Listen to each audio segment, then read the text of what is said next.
আসসালামু আলাইকুম বন্ধুরা, কি অবস্থা সবার, কেমন আছেন? আজকের ভিডিওটা হচ্ছে কৃষক ভাইদের জন্য। যারা কৃষিকাজ করি আমরা, সম্পূর্ণ শুনবেন আমার ভিডিও, যে কথাগুলো ফলো করবেন। এই ধানটার নাম হচ্ছে হলো 92। তো এটা পাখিতে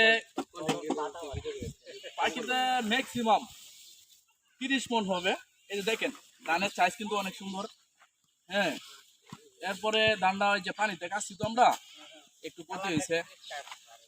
তো কৃষকদের তো আর কিছু করার নেই, পানি হইলেও ধান কাটা লাগবো, আর পানি না থাকলেও কাটা লাগবে, ঠিক আছে। আর এখন যে বর্তমান এই যে পৈরতের যে অবস্থা, এটা হচ্ছে হলো 5,000 টাকা ফাঁকি, এরপরেও ধান কাটাইতে পারে না কেউ। কেউ বলে পাখি, আর কেউ বলে হলো বিঘা, আর অনেক জায়গায় বলে হলো কাটা। আচ্ছা, যাই হোক, তো 1500 টাকা রোজ কামলার বেতন। আমি নিজেই কাজ করতেছি ভাই, কিছু করার নেই। তো এ আর কি ভিডিও, কৃষক ভাই যারা আছেন, কৃষক ভাইদের জন্য এই ভিডিও। সবাই ভিডিওটা দেখবেন, অবশ্যই লাইক কমেন্ট করবেন। যদি ভালো লাগে তাহলে কমেন্টে জানাইবেন। আর ধান কিভাবে বুনতে হয় বিস্তারিত আমার ভিডিওর লিঙ্কে দেওয়া থাকবে, অবশ্যই মেসেজ করবেন।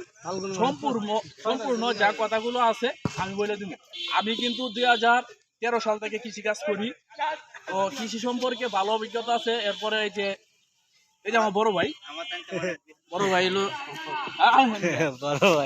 ভাই, লজ্জা পাইতেছে কিন্তু আমার সামনে কখনো আসে নাই। তো তাই, তো সবাই ভালো থাকবেন, সুস্থ থাকবেন। আল্লাহ হাফেজ। অবশ্যই আমার ভিডিওটা লাইক কমেন্ট করবেন।